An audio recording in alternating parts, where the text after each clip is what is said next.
Bonjour à tous, merci d'être venus ici. Donc, comme vous l'avez compris, aujourd'hui je vais vous parler de l'homme est-il pêcheur? Parce que comme vous le savez peut-être, on retrouve dans les sites archéologiques de plus en plus des restes de poissons. Mais ces restes de poissons nous questionnent énormément sur leur provenance. Et du coup, mon discours va s'axer notamment en 3 axes. Un premier axe va vous présenter à peu près tout ce que l'on connaît sur le poisson, toutes les informations qu'on a, que ce soit les outils, l'art pariétal, les recherches ethnographiques. Après, je vais faire un point sur qu'est-ce que l'archéoïchtyologie, parce que du coup, pour que vous puissiez comprendre toutes les informations que peuvent nous apporter la découverte de restes osseux de poissons. Et enfin, un 3e point sera du coup, comme le disait Stéphane, un focus sur le Taillis des Coteaux, donc le site que j'ai étudié pendant ma thèse, pour que vous puissiez voir réellement, voilà, j'ai mon ossement et toutes les interprétations que cela me permet de faire sur le site. Donc tout d'abord, je vais faire un petit focus sur les sites qu'on a découverts. Donc pour ce qui est du paléolithique inférieur, on a très peu de sites qui ont fourni du poisson. Ici, vous avez par exemple donc Atapuerca et la Cima de los Huesos à Atapuerca et Isernia la Pineta en Italie. On a retrouvé quelques restes osseux, mais les personnes qui ont étudié ces restes-là considèrent que c'est de l'accumulation naturelle.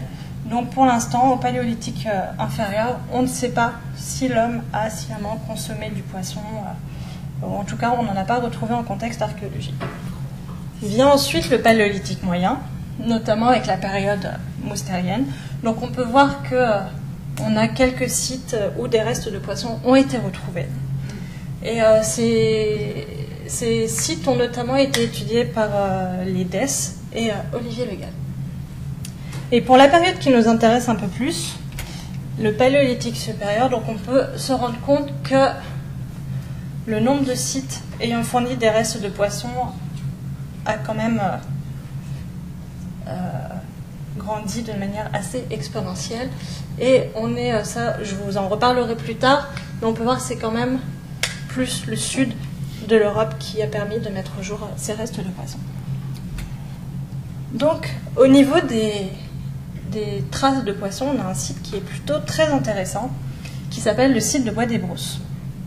En quoi est-il intéressant? Ce site a mis au jour plusieurs dizaines de restes d'ombres communs. Et on a des structures qui nous permettent, d'après les expérimentations, de penser à du séchage. Donc on peut déjà se dire que au magdalénien, l'homme avait déjà une sorte de technique de conservation des restes de poissons. Les autres arguments qui nous font penser que l'homme côtoyait le poisson sont donc aussi ce qu'on pourrait considérer comme des outils de pêche. Je vais notamment vous parler du site de Pont-d'Ambon, qui est en Dordogne. Alors là-bas, on a surtout retrouvé des poissons de fond, du type anguille, qui du coup sont plus faciles à pêcher avec une nasse. Or, la première nasse qu'on a date du Mésolithique. Du coup, c'est pareil, on ne sait pas trop comment ces poissons ont pu arriver sur le site. Alors, est-ce qu'ils avaient fait des nasses qui n'ont pas été préservées? Est-ce qu'ils les ont pêchés d'une autre manière? Tout est en question. On a aussi donc les outils. Donc là, vous pouvez reconnaître un harpon. Vous en avez 2 autres types, harpon magdalénien et harpon asilien. Le souci, c'est que les expérimentations actuelles nous font de plus en plus penser à ce que l'harpon n'est pas servi à pêcher, mais à chasser. Parce qu'il faut vous imaginer que le poisson, ses écailles, c'est un peu comme une carapace. Et du coup, les harpons, généralement, sont assez épais. La pointe est plutôt émoussée. Donc il faut quand même une sacrée force pour pouvoir transpercer la peau du poisson. Du coup, là, je vais passer au site de Borago. On a d'autres outils qui ont été retrouvés. Donc, on a toujours ce qu'on peut considérer comme du harpon. Donc, comme je vous ai dit, c'est pas forcément pour la pêche. Et on a surtout, ce qui est assez intéressant, c'était un crochet qui a été retrouvé. Il fait une quarantaine de centimètres, un gros crochet. Il a été identifié comme étant un hameçon courbe. Le seul souci, c'est que sur le site, on a des tout petits cyprinidés qui font quelques centimètres. Donc, bon, bah, ça colle pas trop. Il y a du coup, voilà, de hameçon, c'est plutôt devenu du coup un crochet. Et il y a plus de chances en fait que les poissons aient été pêchés avec ce qu'on appelle des hameçons droits. C'est vous taillez un bâton en pointe des deux côtés, vous l'attachez avec une ficelle, vous mettez un leurre et hop, plutôt que ce gros crochet beaucoup trop gros pour la bouche des poissons. On a aussi, bon là c'est plus aisément pour pêcher, donc on considère comme étant des fouennes ou des sortes de petites pointes tridents qui vont permettre de coincer le poisson. Et puis bien évidemment, la technique que tout le monde peut utiliser quand c'est une grosse truite, un gros saumon, les deux pieds dans l'eau, et on essaye de l'attraper à la main. On sait que l'homme connaissait très bien son environnement. On a des représentations du coup d'art pariétal. Donc là, vous pouvez voir la grotte de la Vache. Donc ça, c'est un saumon en période de remontée après la fraie. Donc on peut voir le bécard. Le bécard, c'est une réorganisation ostéologique en fait. Il va y avoir du cartilage qui va pousser et son bec va se transformer en fait. C'est un peu sa parade nuptiale à lui. Il va se colorer et tout. Et du coup, on peut s'apercevoir sur cette représentation que le bécard aussi est représenté. Et c'est exactement ce qu'il y a aussi à l'abri de poisson, où on peut voir aussi le bécard du saumon. On va avoir d'autres représentations. Donc là, la grotte d'Orteil. C'est des poissons qu'on retrouve dans plusieurs positions. Donc ceux qui ont étudié ces gravures considèrent que ce sont les poissons qui sont en train de remonter la rivière, en train d'essayer de sauter des obstacles. On a aussi, alors là c'est un peu plus difficile à lire, mais là sur cette représentation vous pouvez voir des traits ici qui ressemblent à des flèches, donc qui pourraient nous indiquer aussi une technique de pêche qui est l'arc et la flèche. On le verra plus tard, c'est une technique qui était utilisée encore par les populations du nord de l'Amérique, les populations qui ont été étudiées en ethnologie. Alors il n'y a pas que le saumon qui a été représenté, on a aussi ce qui ressemblerait à du brochet, de l'anguille. Là il semblerait que ce soit un fragment d'esturgeon. Et là, ça a été interprété comme un cyprinidé. Donc ça nous permet de voir que les populations ont vraiment représenté plusieurs poissons qui pourraient correspondre à ce qu'ils avaient dans leurs environnements, avec plus ou moins de détails. Par exemple, j'imagine que vous connaissez tous l'abri du poisson, on peut voir que celui-ci est quand même extrêmement détaillé, avec vraiment le bécart, la petite ligne latérale. On voit qu'il y a eu vraiment une grande observation et connaissance de l'environnement. On n'a pas que de l'art mobilier, on a aussi de l'art pariétal. Donc là, je vous demande de me croire. Donc ici, ce serait la représentation, donc vous avez le relevé là en dessous, d'un salmonidé. Et ici, la représentation d'un brochet. C'est plus compliqué à lire que les gravures. Une autre étude qui est faite aussi au niveau qui nous indique que les populations ont consommé du poisson, c'est les études en teneur isotopique. Donc c'est une analyse entre le ratio entre l'azote 15 et le détal du carbone 13. Et ces résultats nous permettent de voir si on a un faible apport protéiné, ce qui correspond à une alimentation plutôt herbivore, ou si l'humain étudié a un apport plutôt élevé. Donc on peut voir, nous, au niveau poisson, on est entre les deux. Ça donne par exemple, pour ces deux populations, il va y avoir donc, la sépulture de la Dame de Saint-Germain et l'individu d'Abri Faustin. Pour la Dame de Saint-Germain, les études isotopiques ont indiqué qu'elle avait un régime alimentaire surtout de grande faune, mais on a une signature isotopique qui ressemble à du saumon, qui commence à apparaître.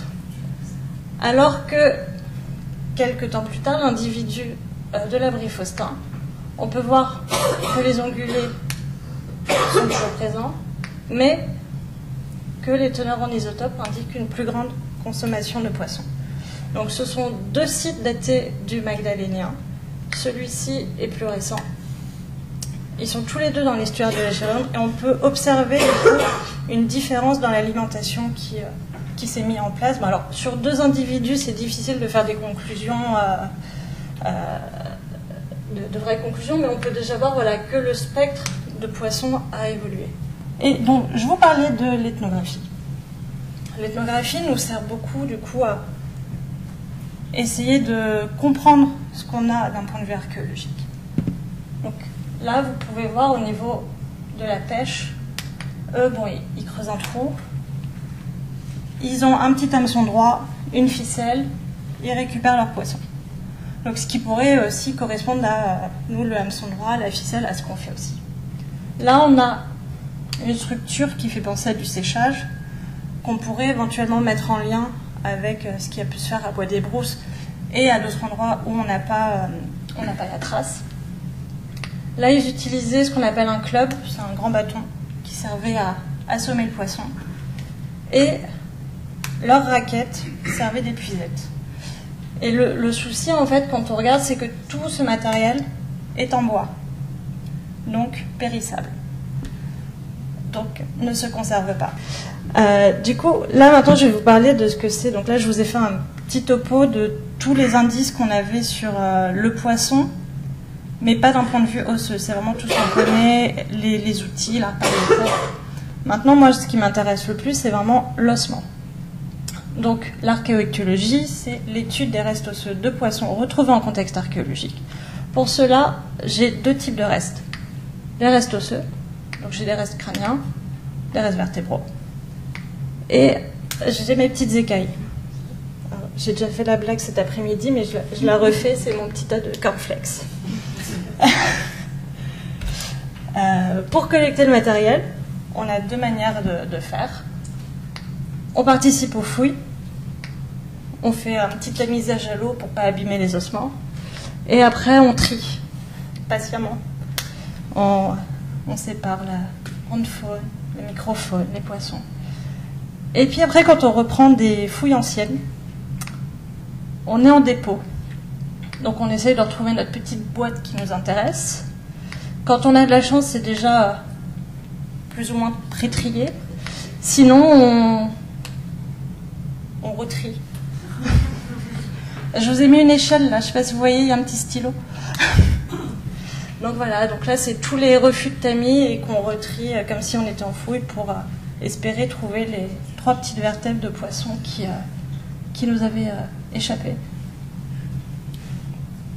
Une fois qu'on a trié, qu'on a nos ossements de poisson, on est content. Et du coup, avant d'identifier l'espèce, on va essayer d'identifier quel est l'ossement. Donc, vous avez dû le voir au musée, les vertèbres, c'est ce qu'on va retrouver en priorité. Mais on va aussi retrouver des restes crâniens. Les restes crâniens, ils ne vont pas tous se conserver, il y en a à peu près 200 dans la tête du poisson. Ça va vraiment être les plus robustes qui vont se conserver. Et généralement, ça va être au niveau des insertions, parce que ça va être là où l'ossement est le plus épais. Donc là, je vous ai mis 2 ossements. Il y a un iomandibulaire, qu'on peut assimiler à l'étrier chez l'humain. Et il y a un cératogal. Ma grande question est donc, à quelle espèce est-ce que ces 2 ossements appartiennent? Donc pour ça, je fais de la comparaison anatomique. Je fais plusieurs espèces. Là, j'ai du saumon, là, j'ai de la perche, là, j'ai du cyprinidé. Et du coup, je vais comparer. Là, je vois que j'ai une petite protubérance, donc je regarde. Je ne l'ai pas ici. Là, la forme, elle est différente. l'angle de la photo est mal mis, mais croyez-moi, c'est un cyprinide, plus spécialement un chevenne. Après, un osmo qui m'a posé problème, ça a été ce cératoïal.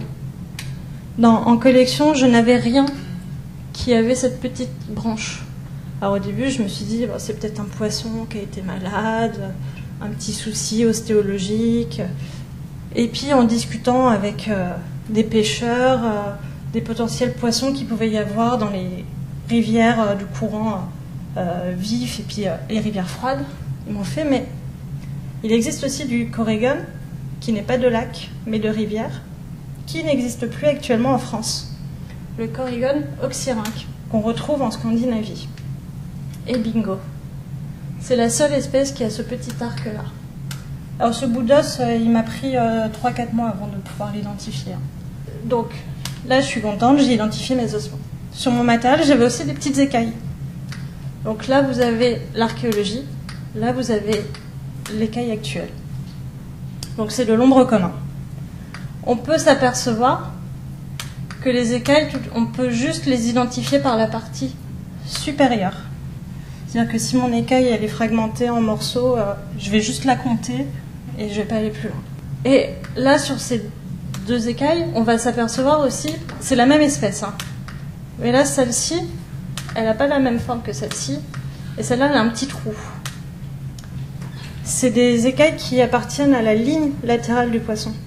Alors, si vous avez devant vous un vrai poisson, vous pouvez voir que sur le flanc, il y a une petite ligne au milieu qui va briller un peu plus. Et en fait, ce petit trou sert au cil sensoriel du poisson. C'est ce qui va lui permettre, la ligne latérale, de pouvoir tester les différences de pression, le faire remonter. Donc voilà, donc là on peut voir que les écailles proviennent de l'ensemble du corps du poisson.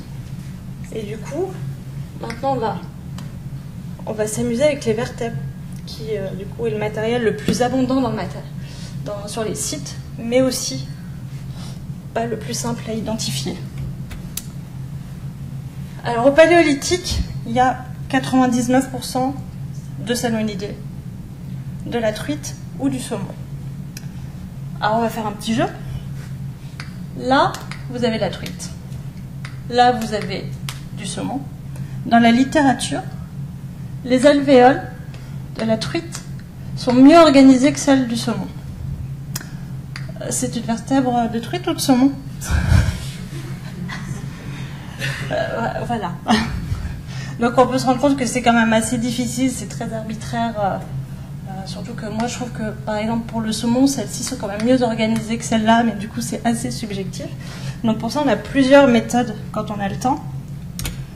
On peut commencer par la radiographie. Donc ça c'est mon matériel actuel.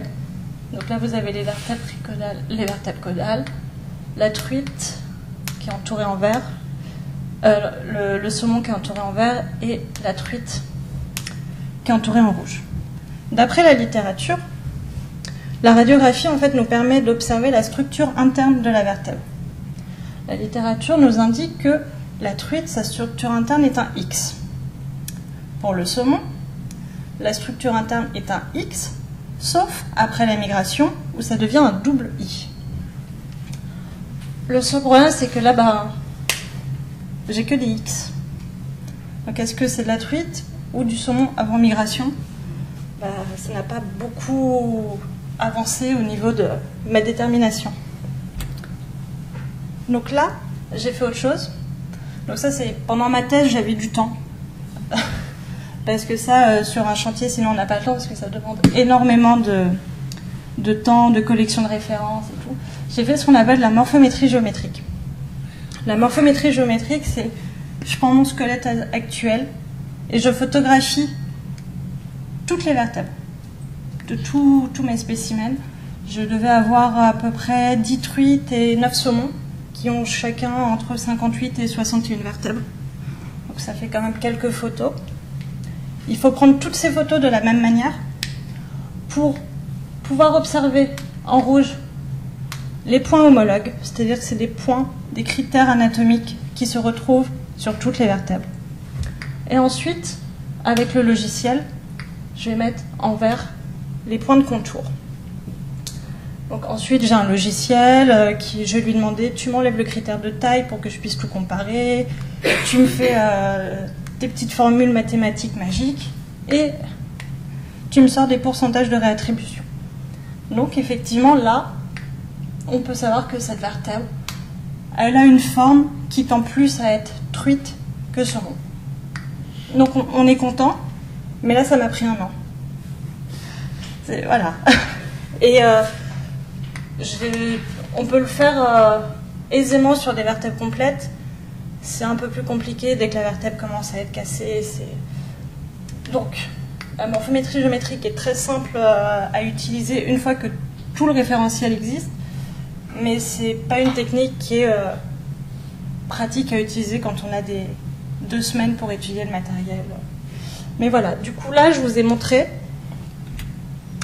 toutes les techniques que j'avais utilisées juste pour savoir si ma petite vertèbre, c'était de la truite ou du saumon, parce que je suis un peu bornée. Et voilà. Nos vertèbres nous permettent aussi d'apprendre d'autres choses. C'est ce qu'on appelle la taphonomie.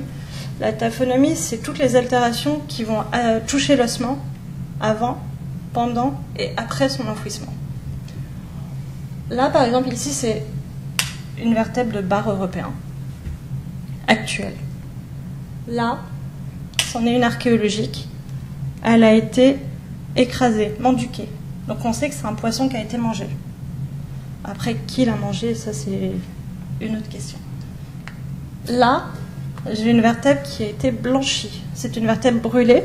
Et en fait, elle a été blanchie parce que son oxydation en fait, elle a été totalement oxydée.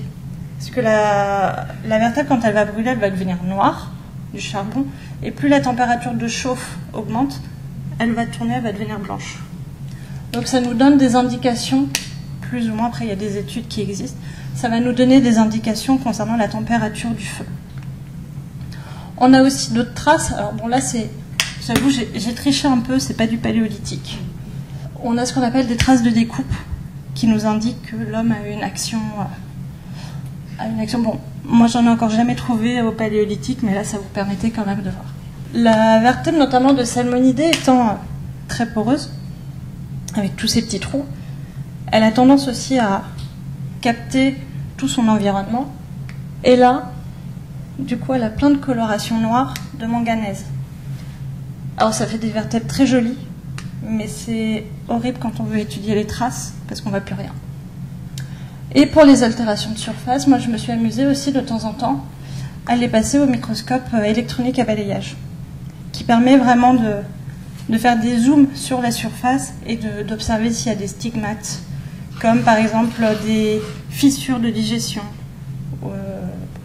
ou alors des fissures de ruissellement de l'eau, d'essayer de trouver tout ce qui a pu attaquer ma vertèbre depuis qu'elle est à l'état fossile.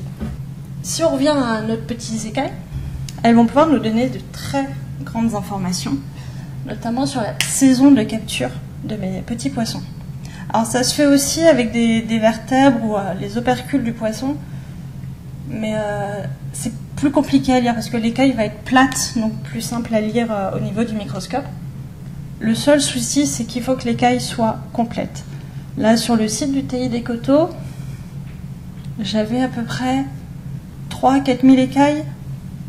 Je les ai nettoyées une à une au coton-tige et j'en ai étudié 50. Parce qu'il n'y en avait que 50 de complètes. Donc l'écaille, je ne sais pas si vous voyez bien, c'est comme un arbre. Ça grandit par stries. Donc pour nous c'est simple, on considère que une strie là, alors, vous voyez peut-être mieux ici, une strie opaque et il y a une strie plus claire. C'est des alternances, strie opaque, strie plus claire. La partie opaque considère appartient à une croissance active. C'est-à-dire que le poisson est dans de bonnes conditions, il grandit. Donc généralement, c'est la période qu'on considère comme étant la bonne saison. La strie plus claire, c'est un ralentissement de croissance. Donc généralement, on va considérer qu'une association strie claire, strie foncée, est une année. Après, voilà, c'est une année poisson, c'est peut-être pas... C'est assez arbitraire. On va pouvoir aussi, par des études de ratio, pouvoir obtenir des courbes de croissance. Donc ça, c'est mon référentiel actuel. Je peux voir que sur mes ombres actuelles, de mars à avril, elles étaient en période de croissance active. Et il y a eu un petit ralentissement de croissance en avril-mai. Donc ça peut être parce qu'il y a eu une année un peu plus froide, un peu plus chaude. Et après, la croissance reprend. Donc ça, c'est vraiment en étudiant la différence de croissance des stries et en connaissant la date de capture de nos poissons actuels qu'on peut obtenir ce type de graphique. Donc ce graphique, j'y reviendrai après, vous verrez, ça pourra nous aider d'un point de vue archéologique. Le rythme de croissance aussi, par rapport aux écailles, nous indique deux choses. Enfin, pour l'instant, une chose, c'est les poissons qui vivent longtemps ont une croissance lente. C'est ce qu'on retrouve dans les pays froids, type Suède, Finlande. Les poissons avec un âge plus jeune ont une croissance plus rapide. Ça s'explique parce que dans les pays froids, le poisson il va devoir se préserver un peu, donc il va grandir plus lentement. Et du coup, il va vieillir aussi plus lentement. Alors que dans les pays tempérés, voilà, il va s'en donner à cœur joie, mais du coup, il va dépenser trop d'énergie, il va mourir plus vite. Pour schématiser. Donc ça, je reviendrai après dessus. On peut aussi avoir des informations concernant le poids et la taille du poisson. Donc, on considère que l'écaille, mais aussi la vertèbre, grandissent de manière proportionnelle au poisson. Le poisson a ce qu'on appelle une croissance continue, il va grandir tout au long de sa vie, mais avec des proportions particulières. La taille de la vertèbre va correspondre à une taille d'écaille particulière qui va correspondre à une taille de poisson bien particulière. Et c'est pareil, du coup pour ça on prend des mesures sur les vertèbres. Là, vous pouvez voir, j'ai plusieurs tailles de vertèbres de salmonidés. Et pour ça, après, on peut s'amuser pour nos matériels archéologiques. Là, tous les traits, là, c'est mes référentiels. C'est ce qu'on appelle les profils rachidiens globaux. J'ai mesuré toutes les vertèbres du squelette de mon poisson. Donc là, c'est un individu, un autre individu. Tout. Et ensuite, j'ai positionné mes vertèbres archéologiques. Parce que comme je vous ai dit, comme ils ont des croissances continues, on peut les comparer. Ce qui nous permet de voir que d'un point de vue archéologique, j'ai des poissons qui sont assez petits, moins de 800 grammes, et j'ai des poissons qui arrivent à plus d'1,9 kg. C'est plutôt intéressant et ça nous montre qu'on a une belle... J'en ai pas qu'un en vrai. Mais là, du coup, c'est vraiment sur les vertèbres complètes. Les écailles vont aussi me permettre de connaître l'âge de mon poisson. Parce que du coup, comme je vous ai dit, un cycle de stries foncées plus une strie blanche, on va compter. Là, mon poisson, il a 8 ans. Et peut-être qu'il allait sur sa 9e année, mais le bord de l'écaille n'est pas complet. Du coup, je termine aussi. Et ça nous permet aussi de connaître la saisonnalité de capture du poisson, parce que voilà, l'écaille va s'arrêter de grandir à la mort du poisson. Et du coup, en regardant la dernière strie, si elle est claire ou si elle est foncée, toujours une histoire de ratio entre la taille de l'écart foncé, on peut avoir une idée de si le poisson est plutôt décédé durant la mauvaise période ou durant la bonne période.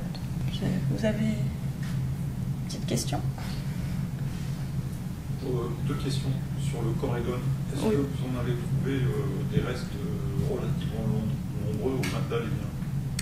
Alors pour l'instant, le Taillis des Coteaux, c'est le seul site où on a en tout cas ce corrigone-là. Je crois que je le dis plus là, je ne sais plus combien de restes il y a. J'avais 113 restes de corrigone sur mon site. Oui.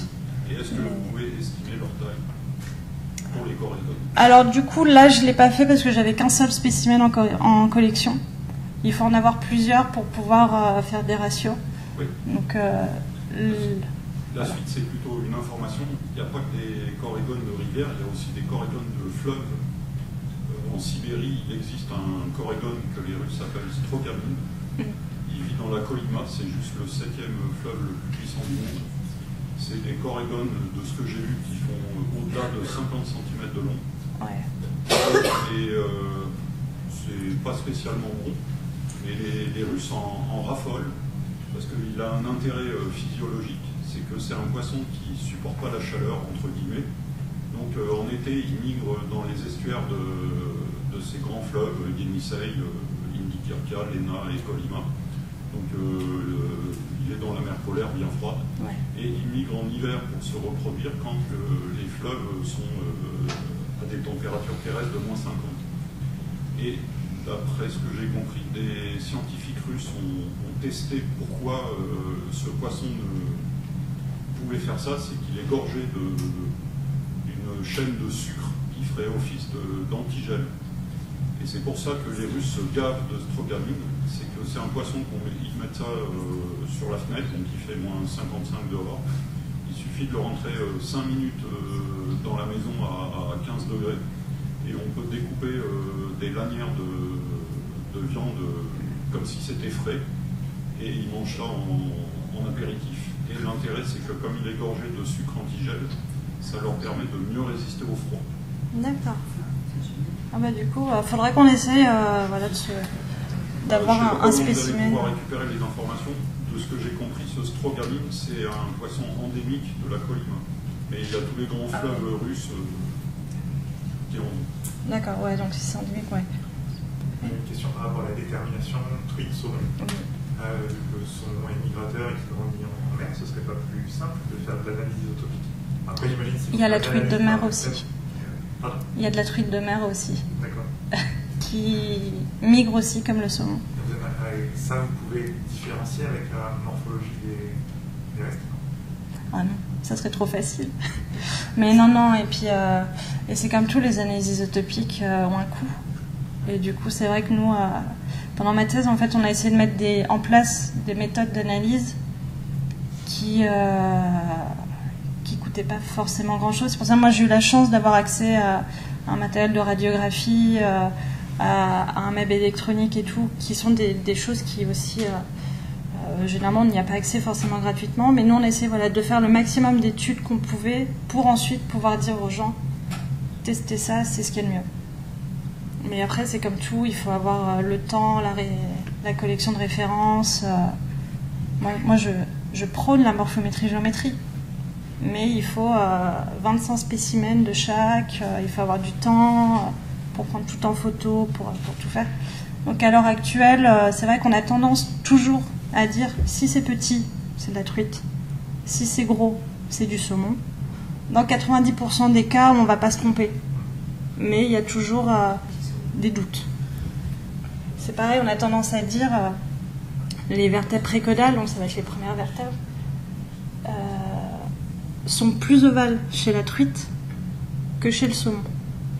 Mais en fait, en collection de référence, on se rend compte que c'est pas vrai non plus. Donc c'est vraiment des poissons, déjà d'un point de vue morphologique, quand on les pêche, ils sont plutôt ressemblants. Mais alors au niveau osseux, c'est encore pire. J'ai une question, puis ça te permettra peut-être de revenir sur ta dernière réponse. Est-ce que tu peux m'aider à orienter l'écaille? Parce que j'aimerais garder l'écaille de près, en fait. Et, alors, l'écaille, vous la tournez d'un petit quart, là ça va être la tête. Alors si là, tu vois, ça peut être la tête du poisson sera par là. Là, ça va être la queue. Et ça, généralement, à ce niveau-là, il y a l'autre écaille qui va... Cette partie-là va être cachée. Merci. Voilà. Et c'est pareil, là, c'est une écaille qui est complète, il y a le nucléus, mais les poissons régénèrent leurs écailles.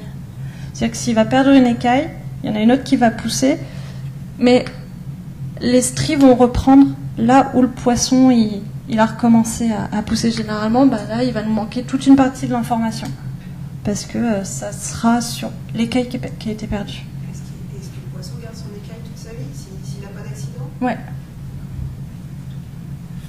Concernant les ombres, je suis un petit peu surpris par les années que vous avez trouvées, parce qu'actuellement, l'ombre en France vit 5 ans. Oui. Et là, vous trouvez 8 ans, voire 9 ans. Oui. Est-ce que vous pensez que c'est dû à la période glaciaire où il vivait, qui fait que à cette époque-là, il vivait plus longtemps qu'aujourd'hui? Je vais en revenir, mais oui. Il y a de fortes chances.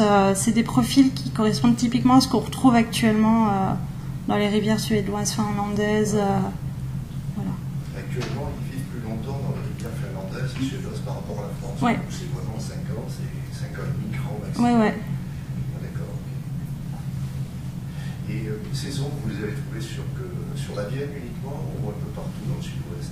Alors, moi, j'ai principalement étudié le taillis des coteaux. C'est là où, enfin, je vais y venir tout à l'heure, c'est là où j'ai vraiment beaucoup d'ombres. Après, il y a d'autres études qui en ont montré par-ci, par-là, mais l'ombre, c'est toujours un peu en discussion sur certains sites par rapport à leur répartition actuelle. C'est voilà. Parce qu'on considère qu'ils étaient surtout autour de 3 grands fleuves, le Rhône, le Rhin et la Loire. Enfin, ça serait Moi, je suis dans surprise d'en trouver ailleurs. Je suis dans la Gartempe. Ouais. Dans la Gartempe. Ah oui, c'est un fleuve de la Loire, Voilà. c'est normal. Ouais. Puis actuellement, il en reste. Mais il y en a. Sur Il y en a à Rocampaille. Au-dessus de Saint-Léonard-de-Blas, c'est une souche qui est depuis l'origine. Alors que dans le bassin d'Ordogne, ça a été introduit, il n'y en avait pas. Enfin, à notre connaissance, il n'y en avait pas. Ça marche très bien, mais ça n'existait pas. Alors que ça existait sur la Vienne. Ouais. Et que ça existe toujours. Rocampaille, je sais plus où est-ce que ça se situe. Ouais. Non. Parce que du coup, il faudra vérifier. Mais voilà, je sais que dernièrement, il y en a qui ont été retrouvés aussi sur le site de Rocampaille. Là, de mémoire, je me souviens plus où est-ce que ça se localise. Faudrait vérifier. Mais voilà. Ouais. Oui, oui. Je suis un peu néophyte moi, en tout ce qui concerne les poissons, mais je me demandais quel était l'intérêt, je pense que ce soit intéressant en soi de voir la différence entre le truc et un saumon, mais par rapport à ce que ça nous apporte comme information sur le mode de vie. Est-ce que ça nous dit mais ça allait plutôt pêcher dans tel endroit ou dans tel endroit, ou bien c'est juste pour séparer les différents types et dire voilà, ils avaient une alimentation plus diversifiée, parce que j'entends que c'est des poissons qui se ressemblent beaucoup, parce qu'ils migrent tous les deux. Qu'est-ce qui est Alors, d'un point de vue espèce, concrètement, ça ne nous apporte pas forcément beaucoup d'informations sur que l'homme pêche de la truite ou du saumon. Au niveau de l'apport protéiné, ça va être la même chose. Ça nous permet juste, plus sur le poisson en lui-même, de se rendre compte jusqu'où il allait dans les rivières, si la répartition est la même qu'actuellement. Je sais pas, comme disait monsieur, actuellement, l'ombre, il vit 5 ans. Avant, il vivait 9 ans. Ça nous donne aussi des informations sur les changements un peu climatiques. Les rivières n'ont plus les mêmes températures. Là, c'est plus, voilà, une fois qu'on étudie le poisson, on étudie le poisson par rapport à sa relation à l'homme, pour savoir est-ce que l'homme mangeait. Mais on étudie aussi beaucoup le poisson par rapport aux informations environnementales qu'il va pouvoir nous donner. Voilà. Du coup, là, je voulais faire un petit point aussi sur l'évolution des faunes. Donc, bon, voilà. Je suis désolée, je reste toujours dans la Vienne, hein, mais c'est ce que j'ai étudié le plus. Donc, par exemple, ici, voilà, vous avez 3 sites. Boirago, la piscine, le taillis des coteaux. On peut observer que sur le site de la piscine et du taillis des coteaux, on a beaucoup de truites, de l'ombre, des salmonidés indéterminés, un peu de saumon. Ces 2 sites datent du Magdalénien, sont sur la rive droite de la Gartempe. Un petit peu plus bas de la Gartempe, on a le site de Boirago, qui lui date de l'Asilien, qui est un peu plus récent. Et on peut voir que, au niveau du spectre de faune, on a quelque chose de totalement différent. On a surtout des cyprinidés, comme le gardon, et de l'anguille. Donc on peut s'apercevoir que sur une même rivière, à des périodes différentes, magdalénien, asilien, on observe déjà des changements dans les spectres de faune, mais aussi ça s'explique par la position des sites par rapport à la rivière. Parce que du coup, comme on peut voir, ça c'est la zonation de Huette. On peut voir que ça a été divisé en plusieurs zones. Actuellement, sur la Gartempe au Magdalénien, on a surtout des salmonidés, des ombres. On est dans ce qu'on considère une rivière, maintenant c'est ce qu'on considère une rivière de première catégorie. Elle est fraîche, courante, bien oxygénée.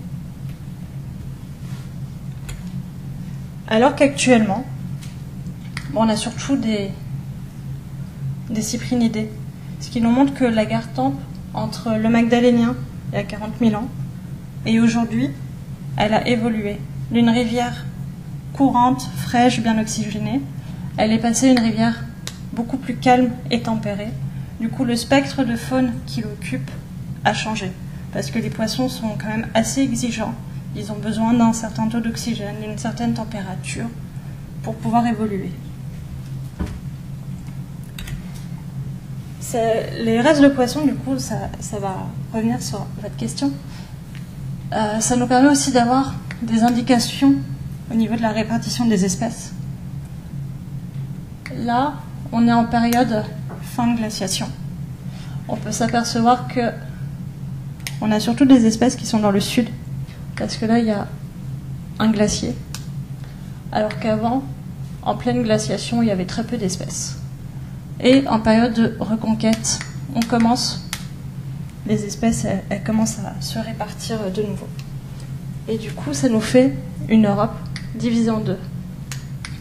Là, on a surtout des salmonidés, là où il y a le glacier, parce que ça aime les eaux, comme je disais, froides. Alors que là où on est plus tempéré, on va avoir surtout des cyprinidés et des anguilles. Et à la fin de la glaciation, toutes ces espèces-là vont recoloniser les milieux qui étaient sous les glaciers. Et du coup, toutes les espèces à dominance froide vont remonter un peu plus haut. On peut parler par exemple de la truite, qui est une espèce qui s'adapte plutôt bien. Au Magdalénien, on va la retrouver surtout dans le bassin de la Garonne. Alors qu'actuellement, elle se répartit partout. Parce qu'elle s'est adaptée. La truite est une espèce qui est assez plastique. Et du coup, elle va bien s'adapter à ses cours d'eau. Mais on peut quand même se rendre compte qu'elle avait quand même une préférence pour, à l'origine, les cours d'eau un peu plus tempérés. Je vais passer du coup, vous en entendez parler depuis tout à l'heure, au fameux site du Taillis des Coteaux, qui est dans la Vienne. Donc c'est un abri sous roche. Là, vous avez une vision de la Gartempe. Il a été découvert en 1998, fouillé depuis 2000. Le site est toujours en fouille. On a 8 niveaux stratigraphiques qui regroupent tout le paléolithique supérieur, de l'Aurignacien au Magdalénien moyen. Donc, il faut savoir qu'on est en période de tardiglaciaire. À l'époque, on considère que ce sont des populations de chasseurs-cueilleurs,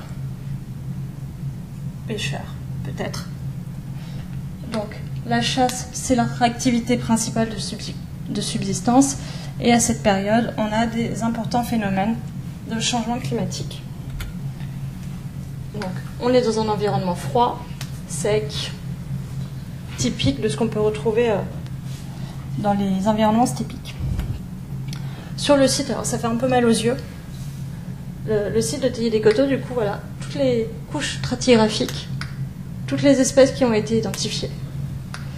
En 2014, j'avais identifié 8000, un peu plus de 8000 restes. Actuellement, on est à plus de 10 000 restes de poissons. Et il n'y a pas les écailles là-dedans. C'est juste de l'ossement. Et on sait quoi là-dessus? On a une majorité d'ombres communs. Vient ensuite la truite. On a nos restes de Corrigan. Donc on a un ensemble quand même de salmonidés qui nous donne une bonne idée du cours d'eau qu'il y avait à l'époque. On a aussi ce qui est un peu plus surprenant, de l'anguille et du flait. Alors je ne sais pas trop si vous voyez où se situe Montmorillon. Oui. Voilà. Oui. Donc le site du Taillis des Coteaux, c'est à une demi-heure en voiture. On a quand même du flait, c'est plutôt assez loin de la côte. Donc c'est plutôt intéressant. Là, ça nous donne voilà, des indicateurs. C'est le seul site daté du Magdalénien qui a du flait. Donc pour l'instant, c'est comme ce que je disais tout à l'heure. Il nous en faudrait plusieurs pour prouver que le flait, à l'époque, remontait peut-être un peu plus loin dans les cours d'eau. Pour l'instant, voilà, on a 9 restes. On ne peut pas trop en dire grand-chose. Au niveau, du coup, moi, de ce qui m'intéressait, c'était quand même de savoir qui avait mangé mes petits poissons. Donc pour ça, j'ai reconstitué les tailles. Comme je vous disais tout à l'heure, donc le poisson va grandir de manière continue. Donc je vais pouvoir comparer les tailles que j'ai d'un point de vue actuel avec ce que je pourrais avoir d'un point de vue archéologique. Ça m'a donné ce graphique. Et du coup, j'ai observé 3 groupes. Un premier groupe de poissons, petits poissons qui font moins de 300 grammes. C'est des tout petits poissons. Avec principalement de l'anguille, des cyprinidés. Donc on se dit c'est des petits spécimens. Est-ce que l'homme aurait été manger ces poissons-là ou est-ce que c'est une prédation non humaine? C'est une question. Ensuite, on a un autre groupe qu'on considère comme étant un groupe un peu mixte. On a des poissons qui font entre 40 grammes et 900 grammes. Donc là, c'est des poissons qui commencent à faire une vingtaine de centimètres. Et là, c'est un groupe qui nous pose problème parce que tout le monde peut consommer ces poissons. Que ce soit les hommes, les rapaces, les carnivores qui vont vivre dans les grottes. Et on a des plus gros poissons qui font 1 kg et du coup manger jusqu'à 8 kg. Donc c'est du gros saumon. Donc là, ça, on considère qu'au-delà d'1 kilo, il y a quand même de fortes chances que ce soit l'homme qui l'ait capturé. Parce qu'un oiseau pourrait risquer de se noyer en essayant de sortir le poisson, parce que le poisson, il va être vivant, il va se débattre, l'oiseau peut être déséquilibré. Et généralement, le carnivore, lui, ne va pas s'amuser à traîner la carcasse de son poisson 600 mètres plus loin pour aller le manger dans la grotte. Il va souvent le manger sur le bord de la rivière. Donc sur notre site, ça va vraiment être ça. On a allé sur 8000 restes, on va en avoir 30 qu'on va pouvoir dire ça, on est sûr, c'est de l'homme. Mais il nous reste tout le reste. Du coup, on fait ce qu'on appelle la répartition spatiale. Le Taillis des Coteaux est divisé en 3 parties. On a l'entrée de la grotte, l'aplomb de la grotte et l'avant de la grotte. Sachant qu'au niveau de l'aplomb de la grotte, il y a des nids qui ont été retrouvés. Donc moi, je me suis amusée à localiser sur un niveau en particulier le nombre de restes. Donc là, c'est pour le lithique, la grande faune, les rongeurs, les poissons. On peut observer que pour le lithique et la grande faune, l'accumulation se fait au niveau du fond de l'entrée de la grotte. Pour les rongeurs, on a quand même une grosse accumulation au niveau de l'aplomb de la grotte. On a tendance à dire que des faunes qui sont mélangées ont souvent une histoire commune. Donc la question qu'on va se poser, c'est est-ce que lithique et faune appartiennent au même prédateur, c'est-à-dire l'homme, et rongeurs et poissons appartiennent à un autre prédateur qui est inconnu. On va donc faire une petite étude taphonomique. Pour ça, on va regarder déjà ce qui existe sur le site. Pour la grande faune, on sait que l'homme était présent, d'une, parce qu'il y avait des traces de silex, des traces de foyer, on a des traces d'activité humaine sur le site. Mais aussi parce qu'on voit, voilà, il y a une trace de percussion, il y a des strides découpes, donc l'homme a bien eu un impact sur la faune environnante. Mais on sait aussi qu'il y a des carnivores. Là, c'est des ossements d'oiseaux qui ont été digérés. On voit des traces aussi de bec. Et donc moi, je me suis dit, s'il y a du carnivore, est-ce que il peut aussi avoir mangé mon poisson? Donc pour ça, j'ai étudié les épreintes de loutre. Donc j'ai fait un référentiel actuel. Et j'ai pu voir notamment 2 choses. La première, la loutre va avoir tendance à écraser les vertèbres. Et surtout, elle va avoir une digestion qui est plutôt très forte. Parce que du coup, la loutre est spécialisée sur le poisson, donc son pH va être adapté à la digestion de tout ce qui est écailles, chair, et du coup va attaquer les ossements. Le souci, c'est que moi, mon matériel, il est plutôt en bon état. Là, mon ombre, elle est complète, ma truite aussi, mon petit filet, ma petite anguille. Ça ressemble pas du tout à ce qu'on a. Donc, on élimine le carnivore. Il nous reste encore l'homme ou les oiseaux.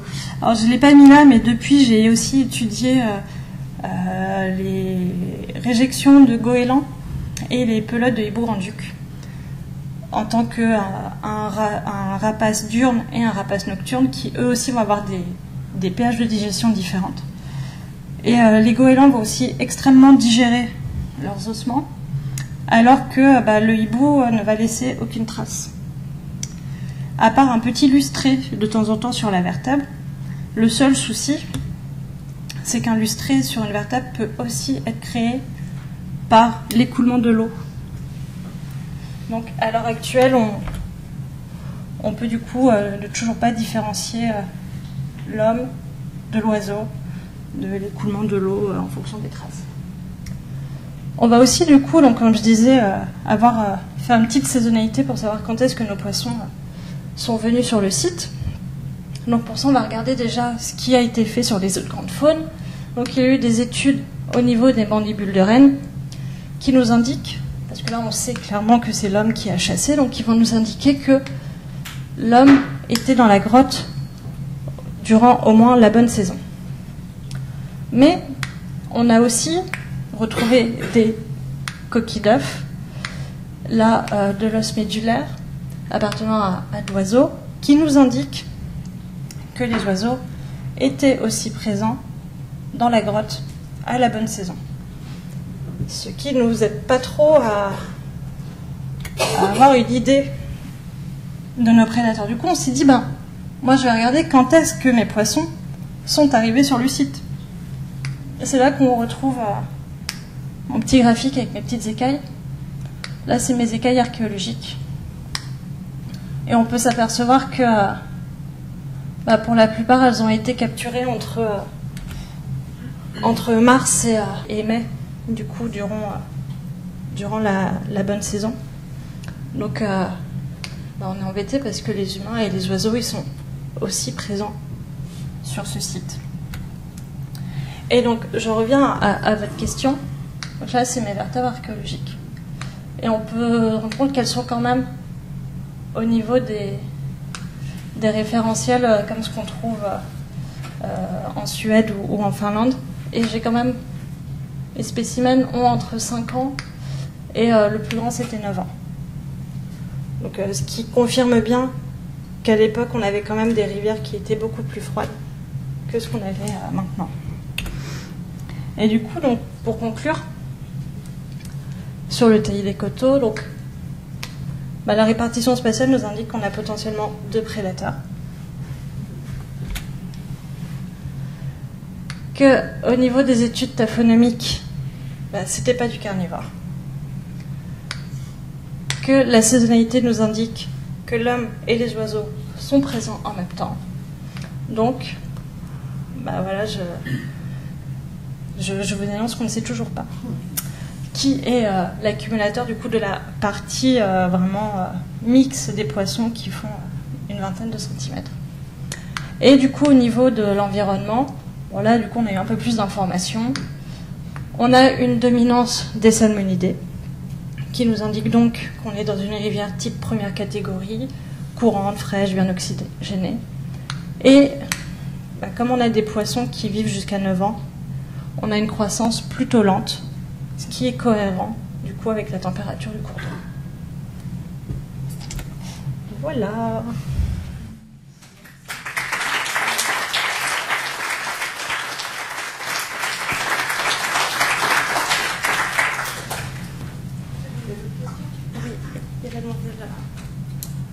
Je me demandais, est-ce qu'on peut trouver aussi des traces de décharnement ou au son des autres poissons, comme on a sur les Alors moi j'en ai jamais vu, en tout cas pour le paléolithique. Le souci c'est que ça va être des traces, soit elles vont être au niveau des, on peut avoir des traces de découpe au niveau des, des opercules, sauf que ça va pas être forcément conservé, parce que sur les ossements ça va vraiment être la partie de l'insertion qui va se conserver, et si la trace elle est sur l'autre partie, ça sera perdu. Et c'est pareil, les vertèbres, là c'était des jolies vertèbres, mais des fois elles sont un peu toutes émoussées, dès qu'il y a du manganèse, on ne voit plus aucune trace. Donc, non, au niveau des traces, c'est assez frustrant parce qu'on ne voit pas grand-chose. Est-ce que sur les autres sites que tu as étudiés, la même interrogation sur oui. le prédateur possible? Que ce soit paléolithique moyen, paléolithique supérieur, on est toujours dans la même gamme de poids, de taille. C'est toujours des. Après, c'est normal, ça va être les poissons qu'on va retrouver le plus souvent. Mais voilà, le souci, c'est comme on n'a aucune trace, c'est toujours un problème. Après, c'est pareil. Là, nous, on considère que les grosses vertèbres appartenant à des saumons, on considère que c'est de l'humain parce qu'ils sont dans la grotte. Mais on sait très bien que les ours, par exemple, vont aussi manger du saumon. Mais ils vont juste décharner le poisson sans forcément faire d'impact sur les ossements. Et il suffit que la rivière soit plus près, que les ossements aient été emportés, on ne le verra pas non plus. Après, sur le taillis des coteaux, on pense quand même que l'homme a mangé du poisson, parce que dans les études qui ont été faites sur les acides aminés dans les foyers,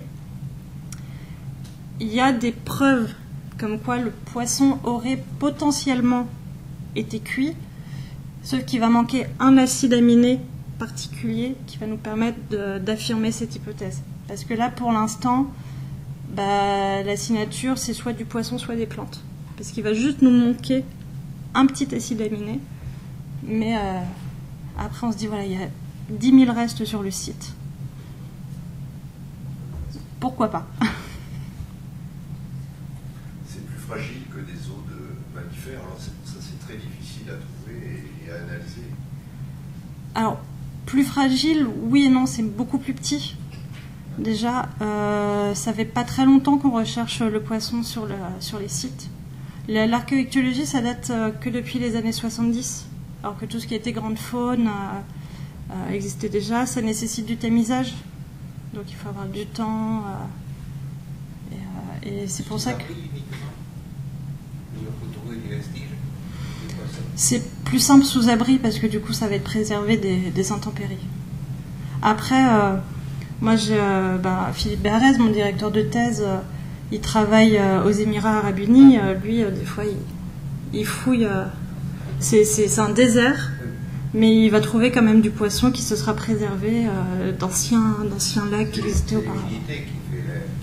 Voilà.